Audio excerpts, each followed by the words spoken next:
El sacristán, W. Somerset Maugham. Aquella tarde se había celebrado un bautizo en la iglesia de San Pedro, situada en la Plaza Neville, y Mr. Albert Edward Foreman no se había despojado aún de su sobrepelliz. Conservaba sus mejores sobrepellices guardadas tan cuidadosamente que los pliegues parecían hechos de metal y no de tela, y las usaba solo en las grandes ocasiones en que se celebraban funerales o casamientos, porque la iglesia de San Pedro estaba considerada como el templo más aristocrático para tales ceremonias. Aquel día tenía puesta su sobrepelliz de uso diario. La llevaba con orgullo, porque la consideraba un símbolo que dignificaba su ministerio. Y cuando tenía que quitársela para regresar a su casa, experimentaba entonces la sensación de hallarse insuficientemente vestido.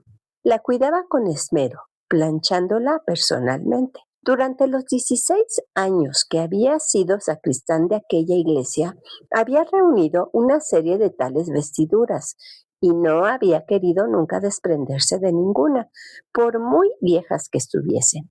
Las conservaba todas cuidadosamente envueltas en papel de seda en el cajón inferior del armario de su dormitorio.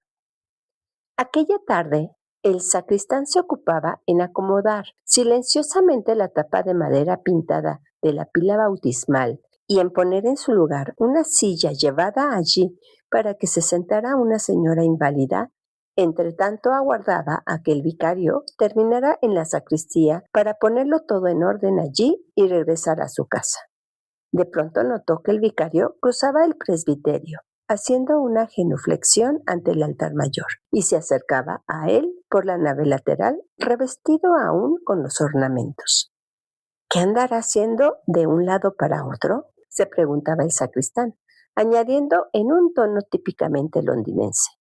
¿Acaso, tío, comprende que he de irme para tomar el té? El vicario, un hombre enérgico y rubicundo que representaba unos 40 años de edad, había sido nombrado recientemente. Albert Edward se lamentaba aún de la partida de su antecesor, un sacerdote de la antigua escuela, que pronunciaba sermones con pausada y dulce voz y que solía comer fuera con frecuencia en compañía de sus feligreses más aristocráticos. Le agradaba que las cosas referentes a la iglesia se hicieran de una forma determinada y nunca alborotada por nada. Era un hombre completamente distinto del nuevo vicario, que se inmiscuía en todo. Sin embargo, Albert Edwards se mostraba tolerante. La iglesia se hallaba situada en un barrio excelente, y sus feligreses eran personas de gran cultura. El nuevo vicario había ejercido anteriormente su ministerio en el barrio del este de Londres, y era muy comprensible que no se aviniera de pronto con los modales discretos de su elegante feligresía. Sin duda, solía decir Albert Edward, está algo desorientado, pero tengan paciencia de concederle el tiempo indispensable, y ya verán cómo se amolda. Cuando el vicario hubo llegado a una distancia suficiente como para poder dirigirse al sacristán sin levantar la voz más de lo que era propio en un lugar sagrado, se detuvo y dijo: «Querido Foreman, le agradecería que me acompañara un momento a la sacristía.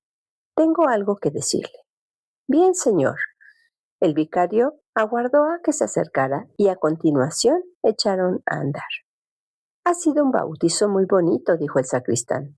«Lo que más me llamó la atención fue que el niño cesó de llorar en cuanto usted lo cogió en brazos». «He notado que suelen hacer eso con frecuencia», repuso el vicario con una sonrisa.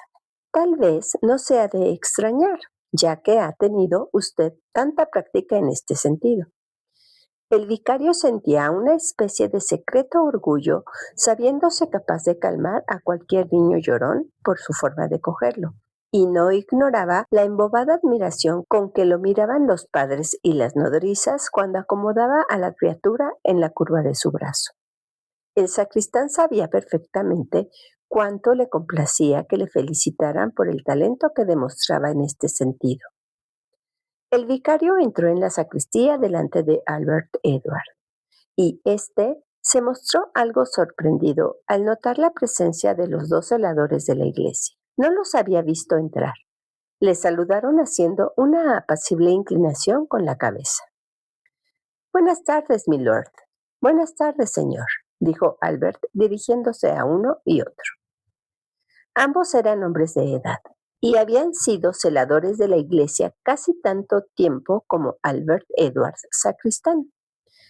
Estaban sentados tras una hermosa mesa que el anterior vicario había adquirido en Italia hacía muchos años. El vicario se sentó en el sillón desocupado que se hallaba entre ambos, y Albert Edward permaneció en pie separado de ellos por la mesa, preguntándose cuál sería el motivo de la cita. Aún recordaba claramente la ocasión en que el organista cayó en desgracia y el trabajo que les había costado a todos ocultar el hecho, porque en una iglesia de la categoría de San Pedro, de la plaza Neville, no podía permitirse que se comentara ningún escándalo, por pequeño que fuese. En el rubicundo rostro del vicario brillaba una mirada de firmeza y de bondad a la vez, pero la expresión de los otros era más bien acongojada. El sacristán pensó que tal vez el vicario hubiera estado sermoneándolos. Parecía haberlos inducido a hacer algo con lo que no estaban de acuerdo y daban la impresión de no hallarse satisfechos. Pero tales pensamientos no se reflejaban en la fisonomía franca y distinguida de Albert Edward. Se irguió ante ellos en actitud respetuosa, pero exenta de servilismo. Había estado al servicio de diversas personas antes de ser designado para el puesto eclesiástico que desempeñaba, pero eso sí, había sido únicamente en casa de personajes de alcurnia, y su conducta fue siempre intachable. Inició su carrera como simple paje de un príncipe mercader, y fue ascendiendo desde ordenanza de cuarta categoría hasta llegar a primera. También desempeñó durante un año el puesto de mayordomo de una viuda inglesa, y luego, hasta que se produjo la vacante en la iglesia de San Pedro, fue despensero con 2 hombres a sus órdenes en la mansión de un ex embajador. Era un hombre alto, sobrio, serio y de aspecto distinguido. Parecía un duque, por lo menos se asemejaba a un actor de la antigua escuela, especializado en la interpretación de papeles de duque. Tenía tacto, firmeza y confianza en sí mismo, y su carácter era irreprochable. El vicario le dirigió resueltamente la palabra. «Foreman, sentimos tener que comunicarle algo desagradable.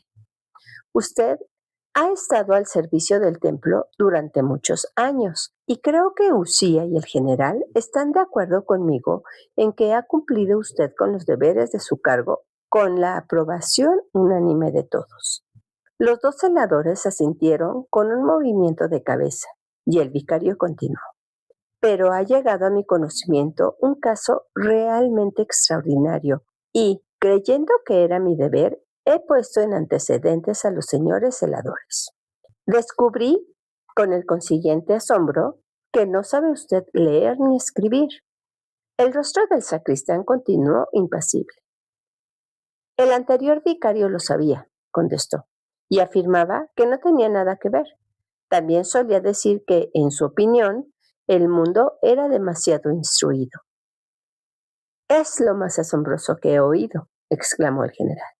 «Entonces, ¿ha sido usted sacristán de esta iglesia durante 16 años sin haber aprendido a leer ni a escribir?» «Comencé a trabajar cuando tenía 12 años.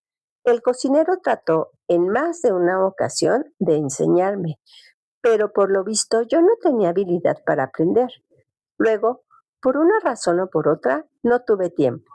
Tampoco he sentido nunca necesidad de saber. En mi opinión, muchas personas pierden demasiado tiempo leyendo, cuando en cambio podrían hacer algo útil». «¿Pero no le interesan a usted las noticias?», le preguntó el otro celador. «¿No te agradaría saber escribir una carta?». «No, milord. Creo desenvolverme muy bien sin saber esas cosas. Y de un tiempo a esta parte, se publican tantas fotografías en los periódicos que logro enterarme bastante bien de lo que ocurre.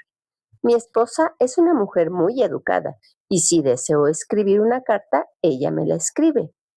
Los dos celadores miraron desconsoladamente al vicario y luego bajaron la vista.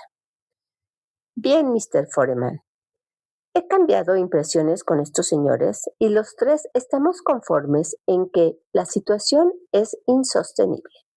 No podemos consentir que en una iglesia tan importante como la de San Pedro, el sacristán sea analfabeto.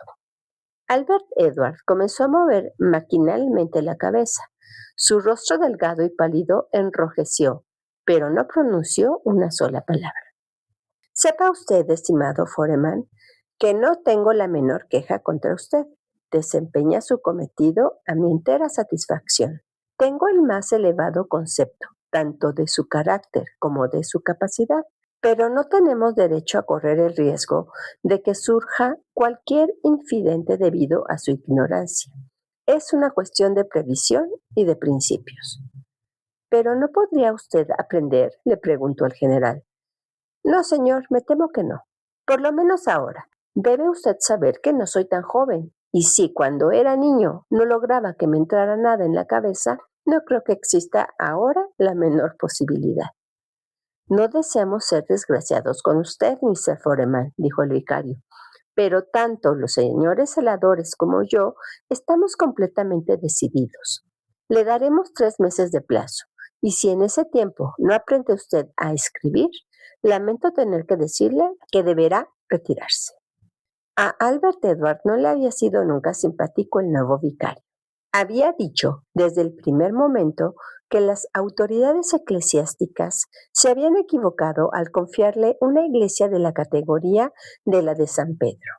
A su juicio, no era la persona indicada para atender a una congregación tan selecta como lo eran sus feligreses. Lo siento mucho, señor, pero creo que no hay solución. Soy un caballo demasiado viejo para aprender un trote ligero. He vivido muchos años sin saber leer ni escribir, y no me vanaglorio de ello porque la propia alabanza no constituye ninguna recomendación.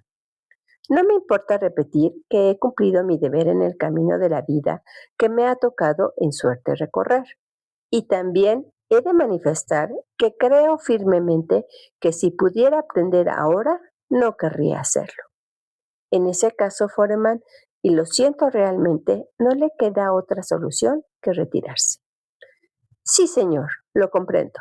Tendré mucho gusto en presentarle mi renuncia tan pronto como encuentre usted quien me sustituya.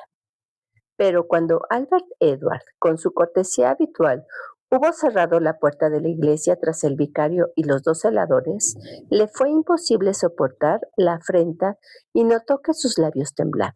Regresó lentamente a la sacristía y colgó su sobrepelliz de la percha correspondiente. Suspiraba al recordar los grandes funerales y las elegantes bodas de que aquella prenda había sido testigo. Lo ordenó todo. Se puso la americana y con el sombrero en la mano se dirigió al exterior por la nave lateral, cerrando con llave la puerta al salir.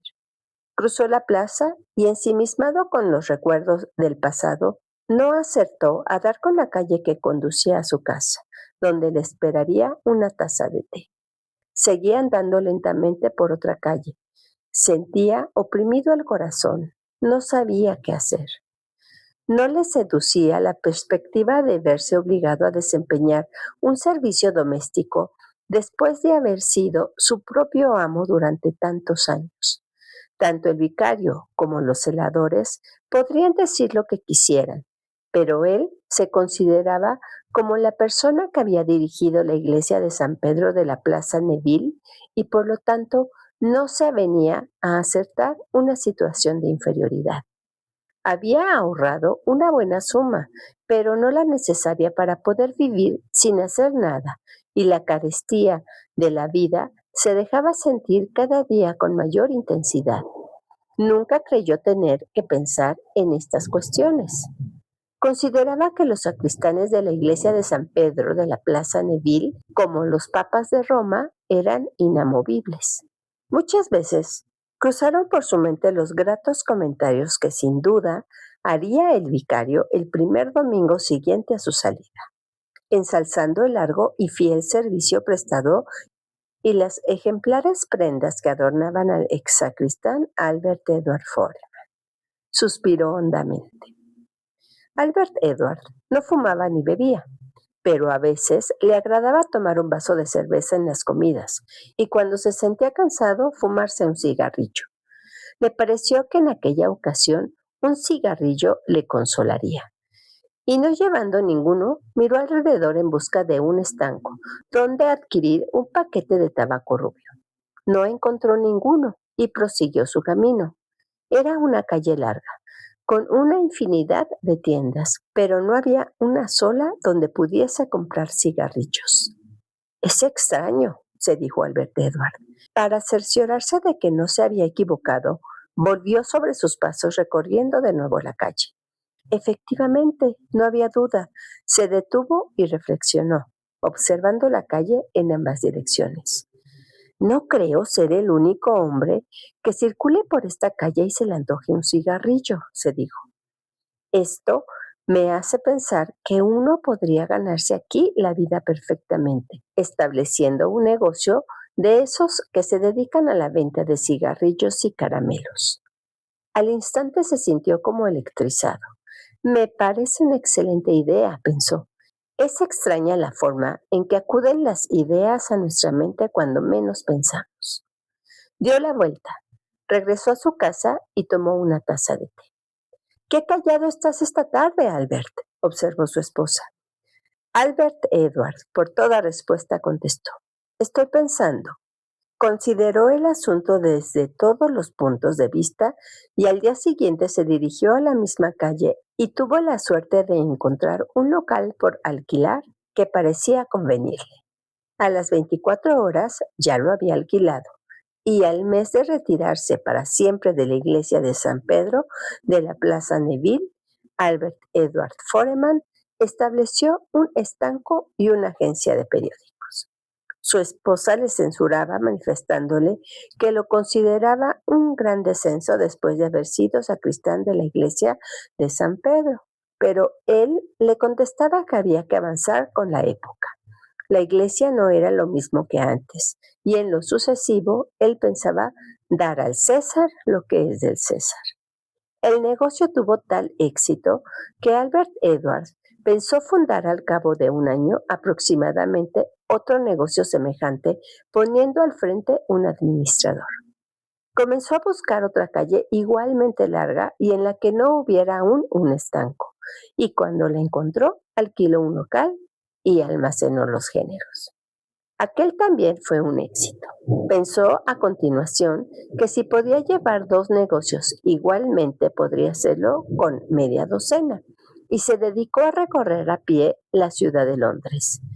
Y en donde quiera que encontrara una calle larga en la que no existiera un estanco y hubiera un local disponible, lo alquilaba inmediatamente. En el transcurso de 10 años llegó a tener por lo menos 10 estancos. El dinero parecía llover sobre él. Solía visitarlos personalmente cada lunes para cobrar la recaudación de la semana e ingresarla en la cuenta.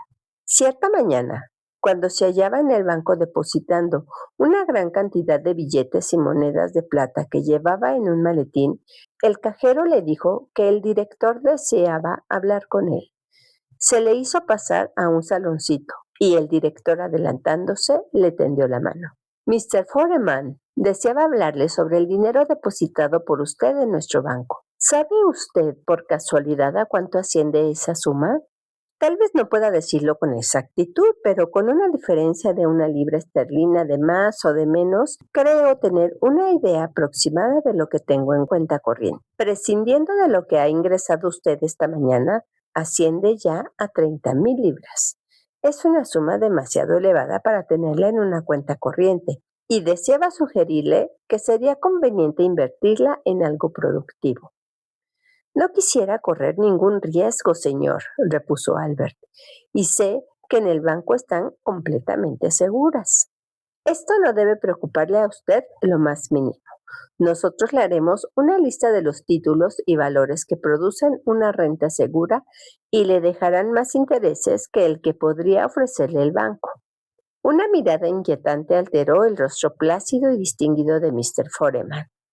Nunca me han interesado en absoluto las operaciones de bolsa y tendría forzosamente que dejarlo todo en las manos de ustedes. Al director le causó esto cierta risa.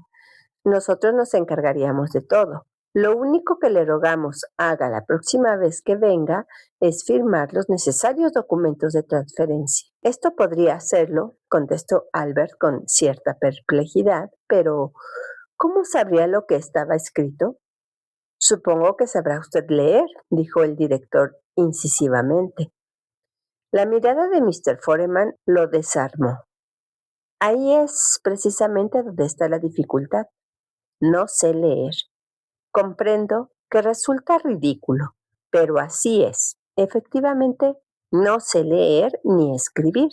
Tan solo sé firmar, y eso porque tuve que aprenderlo cuando me establecí.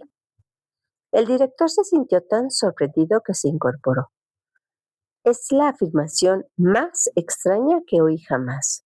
Nunca tuve oportunidad de aprender, señor, hasta que fue demasiado tarde, y entonces me negué obstinadamente. El director le miró como si fuera un monstruo prehistórico y le dijo: Así, pues, ¿ha sabido usted montar ese importante negocio y amasar una enorme fortuna sin saber leer ni escribir? Bendito sea Dios. ¿Qué hubiera llegado a ser usted si hubiese aprendido? Probablemente, le contestó Mr. Foreman con una leve sonrisa, hubiera seguido siendo sacristán de la iglesia de San Pedro, de la Plaza Neville.